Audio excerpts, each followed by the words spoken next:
not to introduce him because he needs no introduction.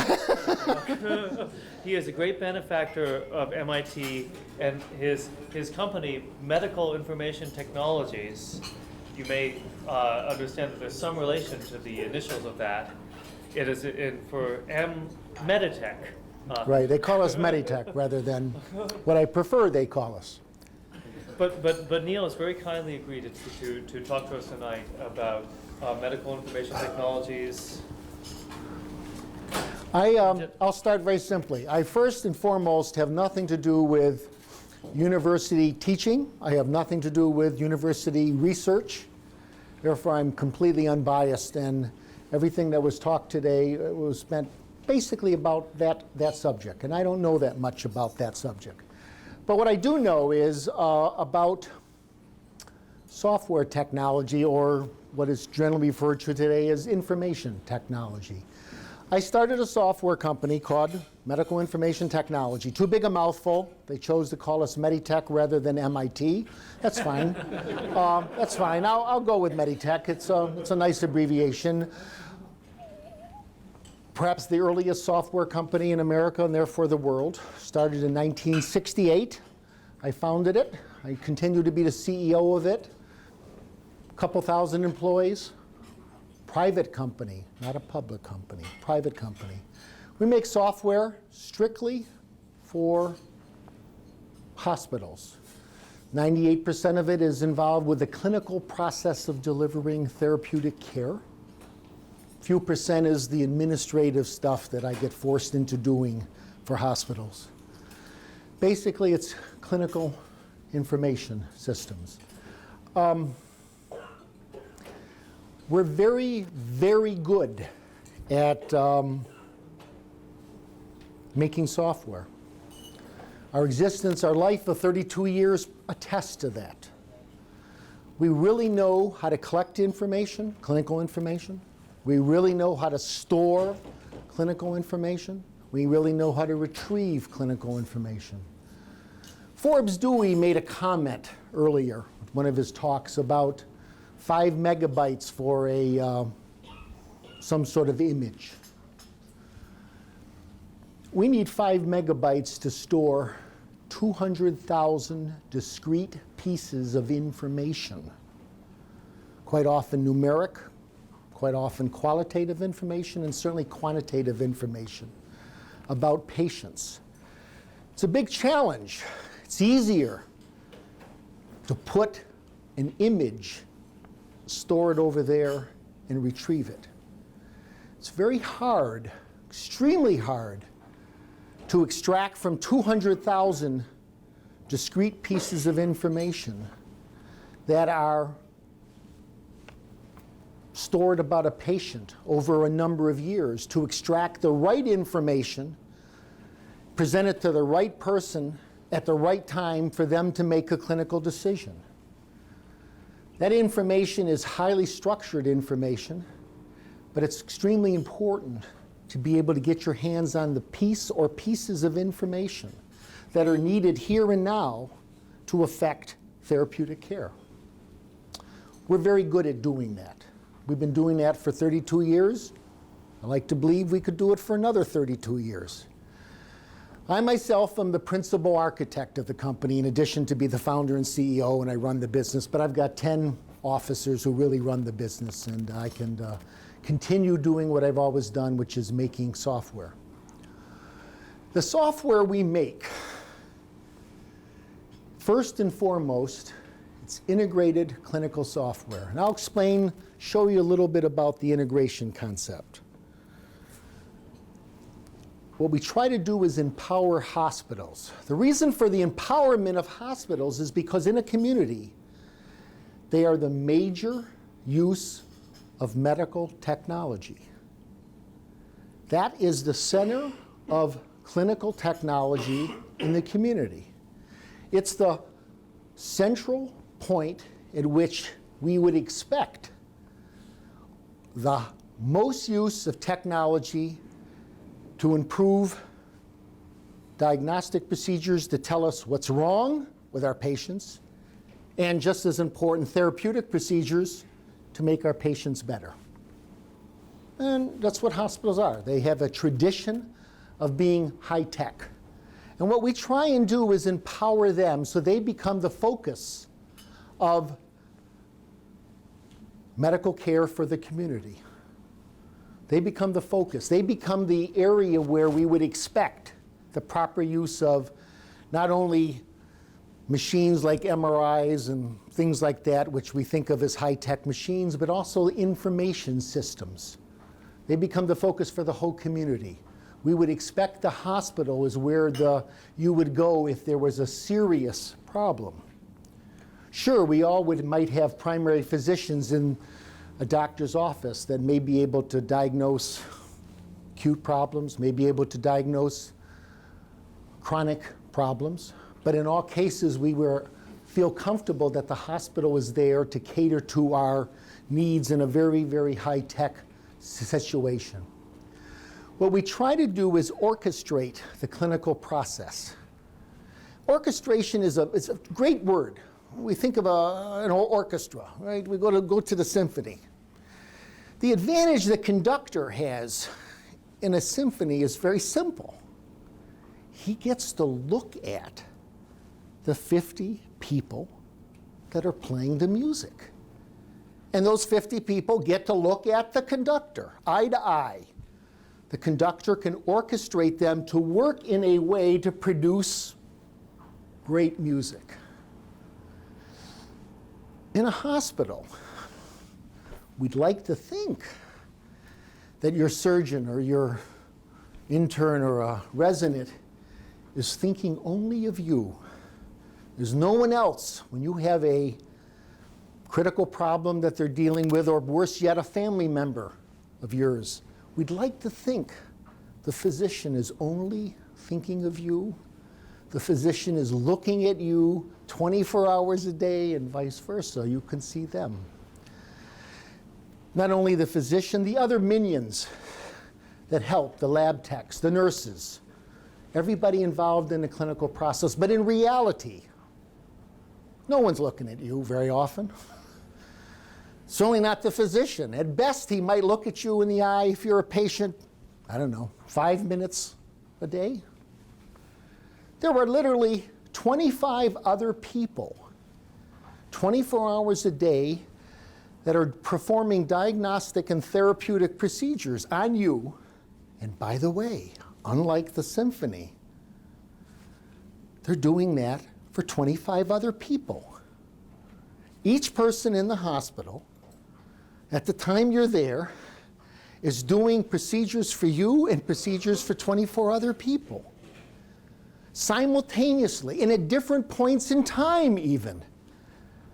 You may be in a preoperative stage. There may be someone with the exact same problem as you was in a postoperative stage. And the people that have to do work for you quite often are not looking you in the eye. They're dealing with numerous other people simultaneously. Now, if symphonies were conducted that way, where the musicians couldn't see the conductor and the conductor couldn't see the musicians, and the musicians were playing not only the music you're hearing, but 24 other pieces simultaneously, the music wouldn't sound so well. And it's even worse. At least with the symphony, the author of the symphony has written the score from beginning to end and placed the score in front of the musician and as well as in front of the conductor. And the conductor's problem is to simply lead that process through.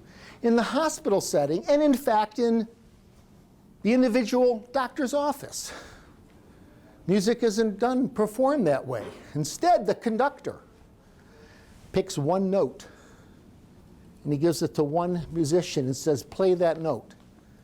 And after that note is played, he picks another note and hands it to another musician and says, play that note. And then, of course, picks another note for a totally another piece and gives it to someone over there.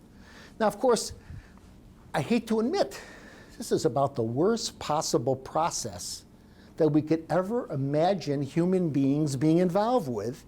And yet we all expect a successful, I don't know, procedure being done when we go to a hospital. We really accept that. Thank you. Now, we're good at communicating, storing, and retrieving information. Well, let's get some examples. My talk, of course, has to do with eliminating the middleman. The reason the middleman has to be eliminated is the middleman is the source of error in procedures. A recent study was done indicating that we kill about 100,000 Americans each year through medication errors. And the primary reason we kill 100,000 people a year of medication errors is there's too many middlemen in the process. A physician orders something. The likelihood of that order being properly conveyed to a pharmacy is, 50-50. The likelihood of the pharmacy filling it out and sending the medication back to the floor, 50-50. The likelihood of the nurse grabbing the medication and giving it to the right person, another 50-50. And you compound all these things, it's no wonder we kill 100,000 people. Having said that, the importance is to eliminate the middleman. I'll give a couple examples of eliminating the middleman. My first example is patient education. We expect the nurse to actually educate patients and patient families about what's going on. Because certainly physicians have no time to do that, so it's treated as don't worry about it. Oh, you're in good hands. I'll take care of you. Don't ask too many questions, and we'll get through this all right. We obviously believe in empowering patients. I put down here, pulling information and pushing information. For 30 years, and as a continuation, we believe the importance is to pull information. People use the internet and browsers as if these are the epitome of information. We, of course, suffer from a total information glut. So if we are to provide patient education in a pull form, it would look like this. It's a browser. It's an internet browser. It's looking at patient education that MediTech provides. I just grabbed our product and link to it. We can look at procedures done on the brain, strokes. We can look at diabetes, type 1 and 2. We can look at heart thing, various types of information that a patient would want to know. OBGYN, lungs, surgical procedures. This is the classic pull. We rely on the individual, in this case the patient or patient's family, to pull the information to them that they need to know. Well, how do they know what information? There's so much information out there. How would they possibly know? But of course, it's kind of neat. If I look at, let's take a surgery. Let's take a gallbladder removal. This is what we would present. Or sort of read this. We're talking about a gallbladder. I don't know if anyone's ever experienced a gallbladder operation. This is the part of the... Gallbladder is a small pear-shaped organ that sits under the liver in the upper right section of your abdomen. Its job is to store bile, a fluid your liver makes to help digest food. As needed, the liver and gallbladder send bile through ducts or passageways into your intestine. Sometimes bile hardens and stones form inside the gallbladder. These gallstones can lie quietly and not cause any problems. However, if gallstones get stuck in a bile duct or cause inflammation of the gallbladder, your gallbladder may have to be removed. This procedure is called cholecystectomy. Because the gallbladder is just a storage bin, the bile your liver makes simply goes directly into your intestine. What we clearly try to do is eliminate the nurse or the doctor from telling you about stuff like this because they don't have the time to tell you stuff like this. The surgery to remove your gallbladder is called cholecystectomy. During laparoscopic cholecystectomy, the surgeon inserts the laparoscope through a small incision near your navel and finds the gallbladder. We use animation so that the blood doesn't spurt out. Just below your rib. One instrument helps grasp the gallbladder. Another instrument carefully closes off the gallbladder duct and artery. And an instrument such as a laser detaches the gallbladder. The surgeon then guides the gallbladder toward the incision where it is emptied and slipped out. The entire surgery usually takes from 1 to 3 hours. Let me exit this and hop to something else, lungs. Asthma for kids. Of course, what I'm showing you is something that expects the user, the patient's family, to know what they're supposed to look up. Your chest may feel tight. You might cough a lot. And your lungs may sound squeaky or wheezy. What is happening inside your body? Asthma causes the breathing tubes in your lungs to close up and get clogged with a lot of mucus, sort of like your nose when you have a cold. If your breathing tubes close up too much and make too much mucus, air has a hard time getting in and out of your lungs. Why do you have asthma? Asthma often I'll stop this. Point out the condition is the sort of the second choice, tells you about what's wrong with you. Other things, how do we treat that? Okay, how to use an inhaler. If I went to that one, presumably it would teach me the proper way to use inhalers. I won't let these things go on. I've got, you can spend a half an hour learning about things. But simply to point out that we're big on patient education, to eliminate the middleman, freeing up nurses to give you more direct care, trying to answer as much questions. We break down education. That's the second time I hit this button here. There'll be a slight pause while this warms up, the on-off switch. It's not my display. There it is. Ooh, that was quick. Treatments, self-care, what you yourself should do for yourself. I don't know how to make that go away. It'll probably go away when I press another button, or it'll go away when I pause, or it'll go away when I hit. It went away by itself. Modern technology, indistinguishable from medicine. On the pull technology, we don't know exactly what your physician wants you to do. We don't know what test the physician might want to do for you. So we educate you about all possible tests for this thing here. We don't know what buzzwords we should educate you on to understand various I'm just zipping through here, buzzwords du jour of all the different things they say around. There's a sound here to pronounce these words, and I've sort of suppressed that. The point is, this is pull technology. We present to you a full menu of all possibilities. The classic argument is too much information is presented to you. You as an individual don't know what to do.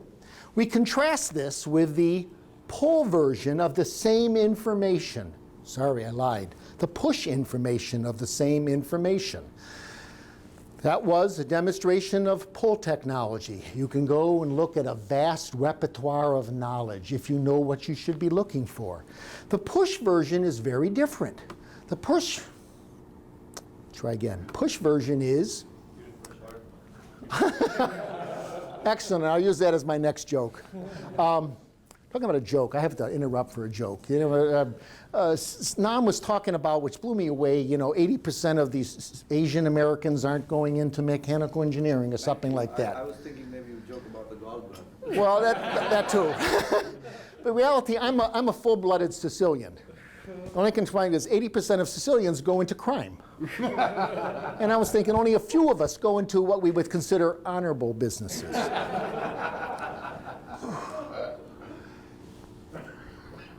What happens is an email is sent to the patient, an email containing a link to this first page and instructions on what the password du jour for that patient is to enter. I was told the password du jour for me was Neil.Neil. That's my name. It's certainly not a Sicilian name. Same kind of thing, patient education. There's a big difference though. my care.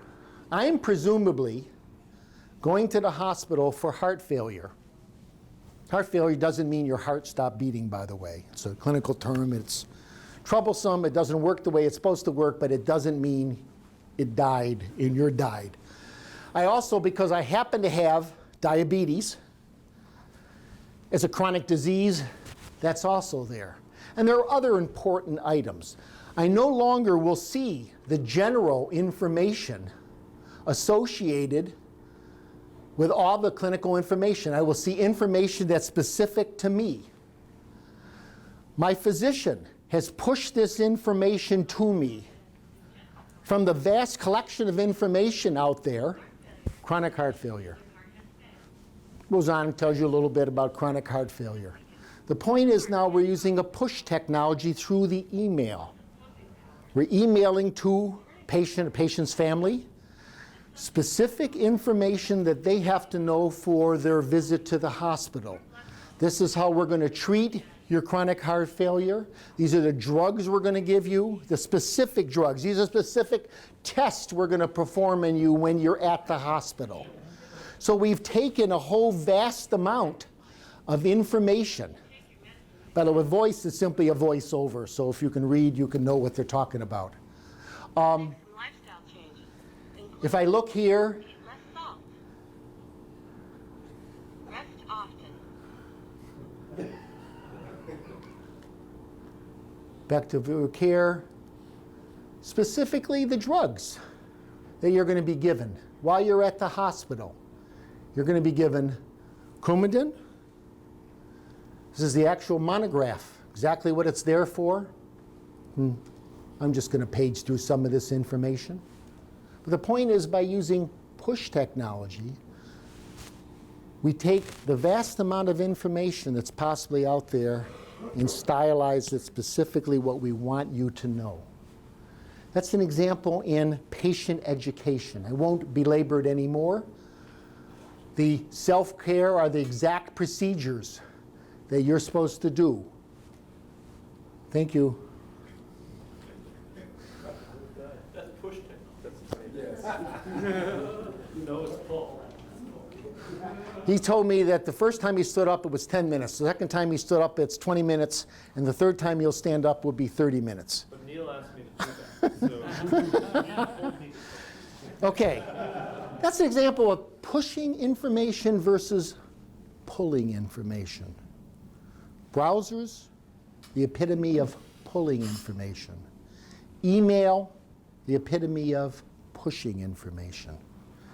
Shows how we can educate patient's family without a middleman. For the woman here, I could have said a middle woman, but I think woman would prefer the middleman be eliminated.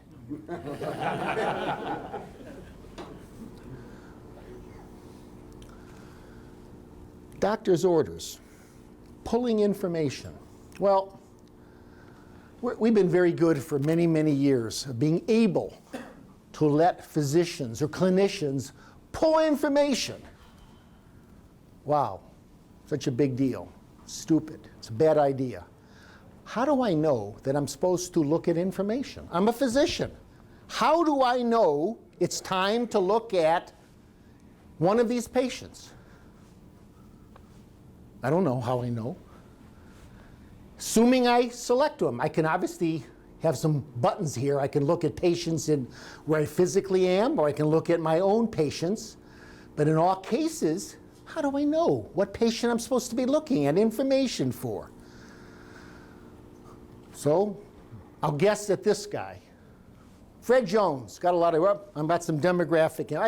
We're very good. We give very simple buttons around the peripheral to let the clinician easily select what they want to look at.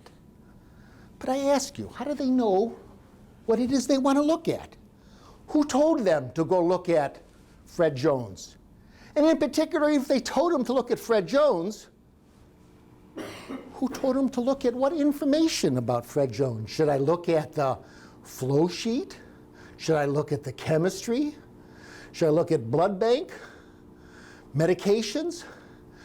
Based on that, should I look at that information in items by time? Should I look at times by item? Should I look at more information? Should I look at less information? Who knows? And yet we're very good at putting out simple buttons to let people look at information. There's a little scroll bar here, so I'll give you one without a scroll bar. Who knows what to look at? This is the classic pull. We all think the epitome of computer technology is the browser. I submit to you the browser is worthless in an information glut society. What possible mechanism is to know what you should look at? Well, I compare this is simply numeric data, but we can look at it in graphs and every which way, but the point is, how do we know what to look at? Let me deep six this one.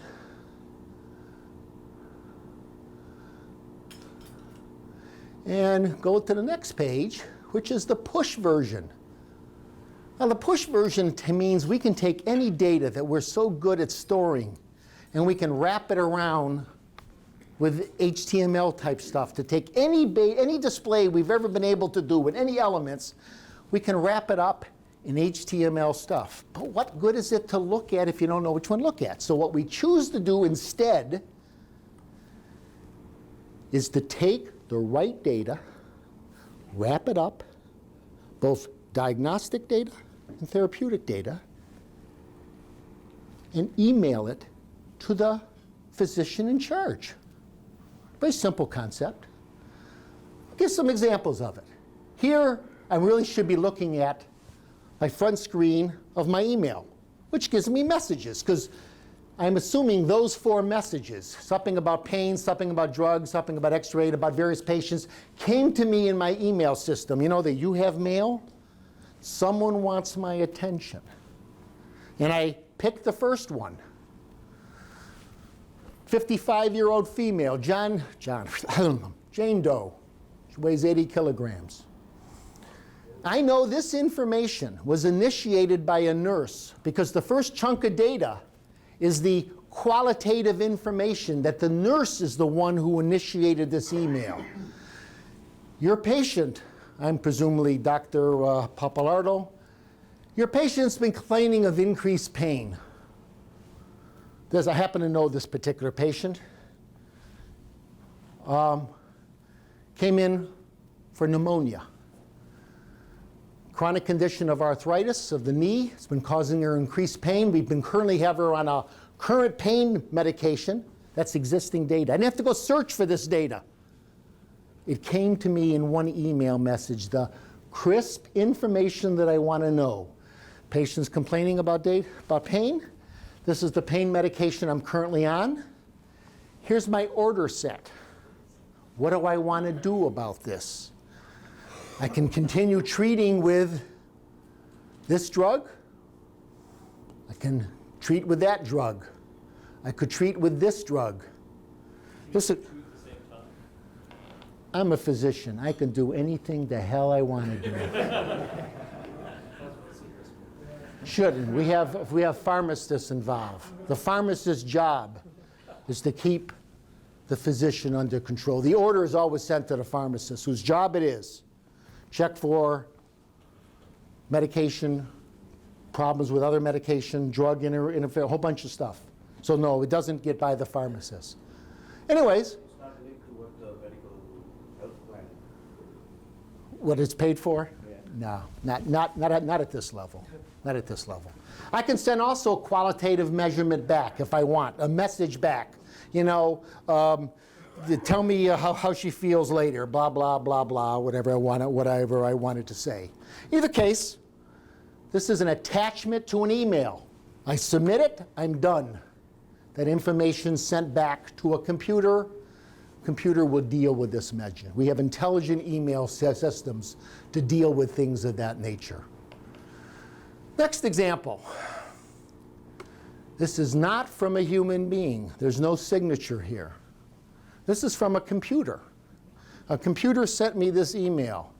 Hospital policy is after I give a narcotic, 72 hours later, that narcotic will expire. I have to renew it. It's a computer-generated email. specific to me, telling me exactly what I want to know, giving me the opportunity to do whatever I want without having to search around the neighborhood for whatever it is I'm supposed to do. Same argument. Could decrease the dosage with or without a message, submit it, I'm done. This is presumably a patient who came in for total hip arthroplasty, right? We do a hip surgery, remove the hip, put another one, and she's in pain. She's in serious pain and needs some really hard drugs to deal with it. I'd submit it, and again, go on to the next thing. Another email, X-ray data. Here, as primary physician, have a patient, outpatient. He's here because I suspect a smoker. I suspect cancer in the lungs. I've asked for an X-ray. I've ordered it. I've wanted interpreted by the radiologist. I, as a primary physician, wouldn't know how to interpret an X-ray if my life depended on it. Thank God patients don't know that. Dr. Lemke here presumably has said, I want you to reorder this. It's got some shadows in it. I can't tell if the spots are real or the spots are shadows. Wants me as the primary physician to reorder it. I'm sure if I look down later, I'll see how to order the X-ray again. I can choose the position. These are just different ways they look at X-rays. I can tell whether stat means do it immediately, routine is when you get around and doing it. Once again, check what I want, add a message, submit it, I'm done. Once again, I have pushed the on-off button. Modern technology. Why is there an on-off button? If something goes wrong, do the lawyers come after you, or do they go after the doctor? Boy, that's a very interesting question. Being Sicilian, I have a very simple answer for it. Do I have to embellish that answer anymore? Is that it? We, by the way, are simply the providers of information. The ultimate decisions are made by physicians. Physicians don't in any way delegate their responsibility to someone else. So we've been in business 32 years. We've never been sued, let alone lost the suit on an issue of that nature. One more example. Here's an example which is the wave of the future. In the past, mistakes are made because we have a big feedback loop. I don't know if you know how medicine works. We measure things about you. Based on what we measure, we change therapeutic procedures. Here's a patient, John Doe, 45-year-old male, came in. Fundamental problem is a blood clot in the leg. Well, simple way we treat blood clots is we give them a medication which should increase the time it takes to coagulate blood. The medication is heparin. We're given this, and of course, we want very much to increase the time it takes to clot blood. So we have a test. It's called PTT. If anyone wants to know what it means, it's up on top there. Partial thromboplastin time. I like to call it the time it takes for your blood to clot. This patient came in. The first thing we did is gave them a major amount of heparin, major amount, and at the same time ordered a PTT test.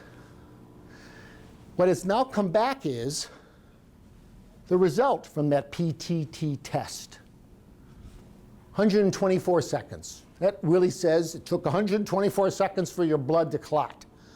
Presumably it took 12 seconds for the blood to clot when they had, because it was clotting too fast and that could have caused that. So it came back to 124 seconds. Well, what we submit to the physician is you should not, in health care, go back to the old-fashioned method of I give you a drug, I order a drug for you, I order a test for you, and when the test comes back to PTT, I look at it, possibly in real time, possibly in when I get around to it, and based on that value, modify the drug. Increase the dosage if we're not clotting, if we're clotting too fast, or decrease the dosage if we're clotting too much. If I said it right or wrong, I don't know, but it doesn't matter. That feedback loop, which is continual, does the same thing that one of the speakers said today. It creates immense overshoots and undershoots. But who cares? Human beings, we assume their physiological system can deal with that. Anyways, in this particular case, we said rather than involve 30 distinct orders of therapeutic procedures and diagnostic procedures being done over time, I will order one thing for you. I will order a protocol. But since I'm responsible for you for a patient, I want to be kept abreast. And here I'm getting a result back through my email again. The latest measurement of the PTT test was 124 seconds. We are currently dripping heparin into your body. That's 30 minutes, right? I'm just about ready to finish. We're dripping heparin into your body at 1,350 units of whatever you want to call them per hour. The automatic protocol says if you're at 124 seconds, somewhere in here, we're supposed to, it's kind of high, we're supposed to hold the drip. We've obviously overshot. When the patient came in, you can believe they were clotting very fast up here. We overshot our mark, the no change one, the desired goal. We're going to hold the drip by 60 minutes, automatic protocol. And wait an hour and then decrease the drip by 300, so it'll be dropped to 1050. You as a physician should be aware of this. You can do either of two things. You can ignore everything we've sent you, make believe it never happened. You can order a PTT test right now. You could actually change the protocol, which I've chosen not to do. But in either case, and you do that in this case by telling them, change the protocol, because the protocol is what you originally ordered, and we want to make sure you would document changing from that protocol. But here's an example of an overshoot due only to the rough measurement of that algorithm. Right? The algorithm is based on the weight of the patient, and it shouldn't be in such things like 100 or 200. We can do the actual amount. We can change things like that. That completes what I want to say to you. Let me summarize again. All aspects of medical care involve middlemen. We want to obviously remove them from the process. They simply introduce errors. We have very good algorithms. We would prefer ordering protocols rather than individually ordering therapeutic and diagnostic procedures in some apparent way, but in reality a haphazard way, which quite often introduces overshoot and undershoot. We obviously want to make the physician in charge of the patient acutely aware of the information they should know about the patient without having to wander through a browser or a pull-type technology to find it. That's the end of my comments. I'm more than happy to. If there's any short questions, because I know it's late, people want to go home, and yes? How do you back up the information and who does it? And who does what? Pick up the information. Back up the information. I missed the question. Back up. How do we back up the information? You have a power shutdown, a disk drive correction. Well, computers actually work for years at a time today. We use very thin server technology, which is extremely highly reliable. And we constantly back up information because it's distributed information through an institution.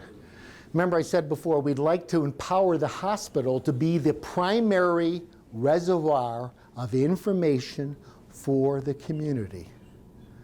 We've got something like in the Houston area, medical information on about 300,000 patients that's accessible in any medical institution in the Houston area.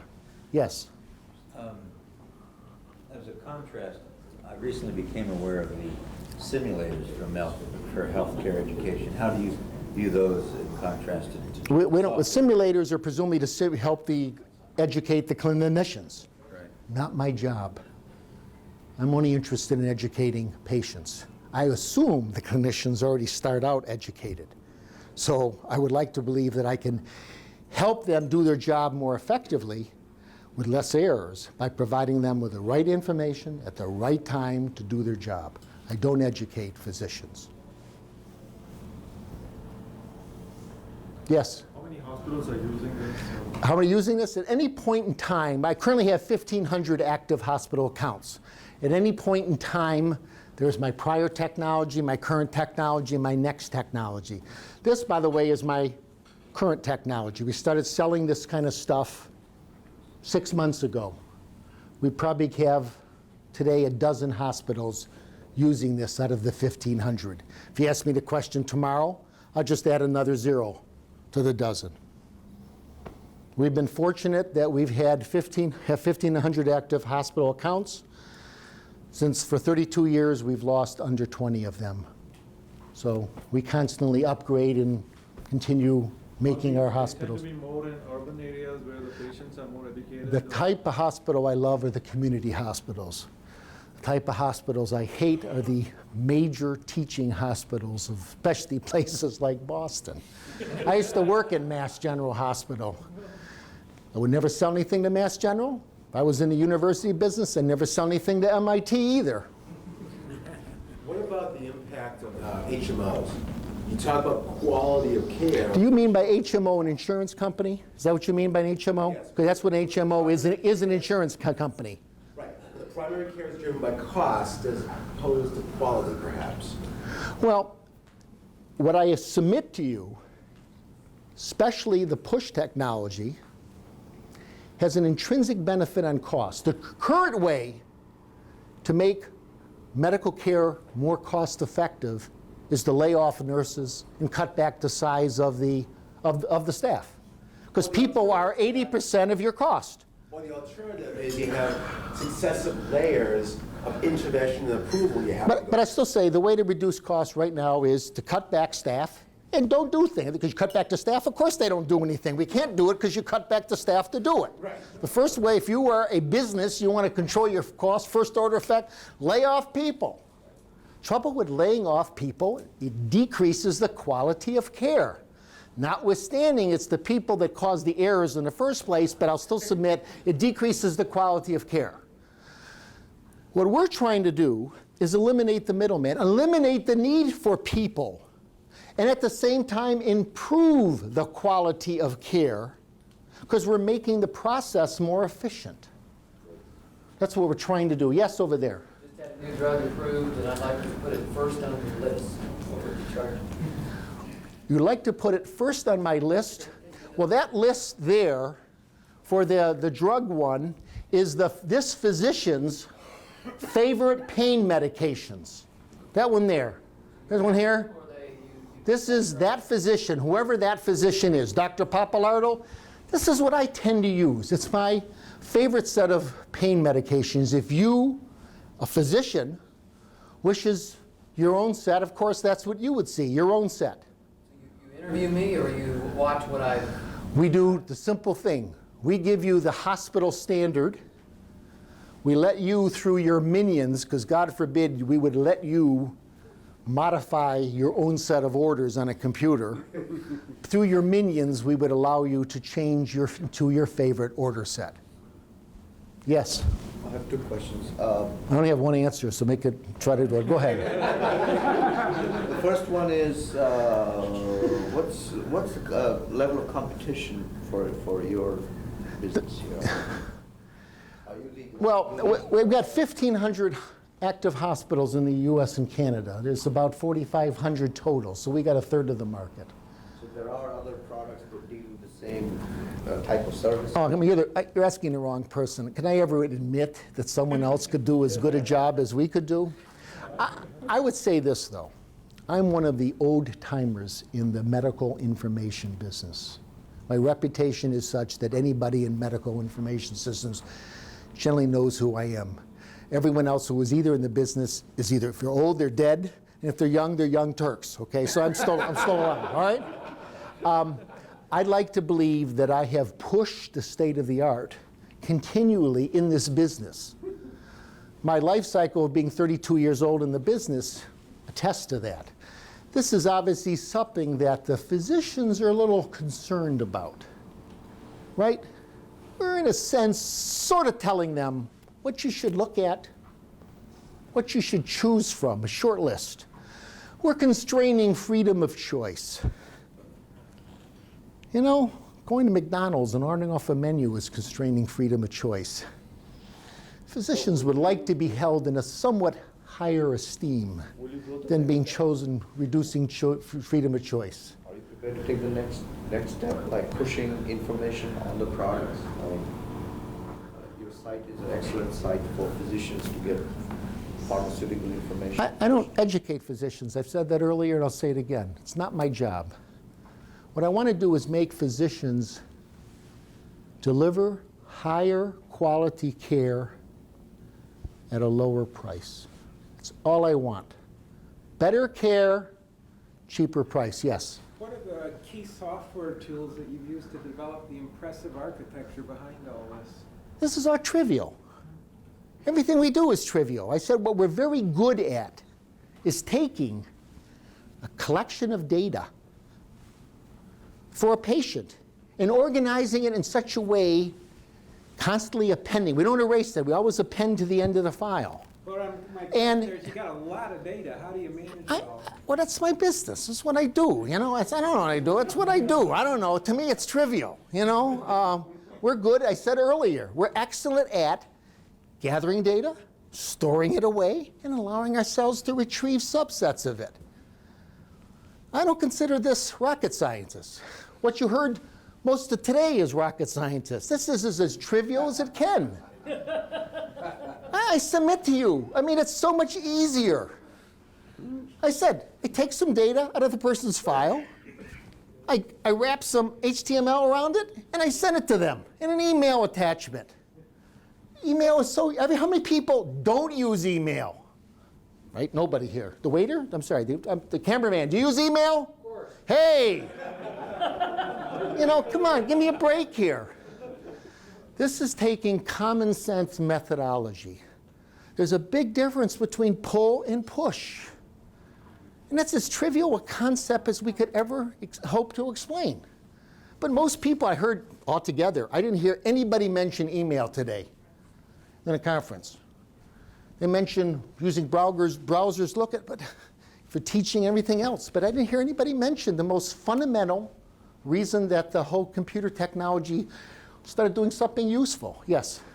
On that note, I recognize you use passwords, but do you have a general concern that the push technology has a privacy threat associated with it, especially if my email address happens to be a company email address? Well, first, we never allow passwords to be conjured up by the user. Passwords are always generated by the computer. They're generated at least every 30 days, and you get a new password every 30 days whether you like it or not. And so anytime we push stuff to you, especially in the patient education one, it was clear we had to push it to you because you're going to get on a browser to go access the information. But anybody could get on that. We don't want to identify who you are, so we simply tell you, type in, this is the password du jour, to find out what's happening. My concern is if I work for Lockheed Martin, which I don't, the email that comes to me is Yes. by Lockheed Martin. Well, if you're a physician, we would send you private encrypted email. From a patient. Sure. But that doesn't mean I bypassed the sign-on. I hope you didn't mind that. For the demonstration, I can, you know, they're going to get in there's always a way for them to properly identify themselves. Now, is that the end solution of security? Of course not. But the point is, the more secure we make information, the harder it is to deliver good care. You know? Anyone else? Hey, 30 et cetera. I'm all done here.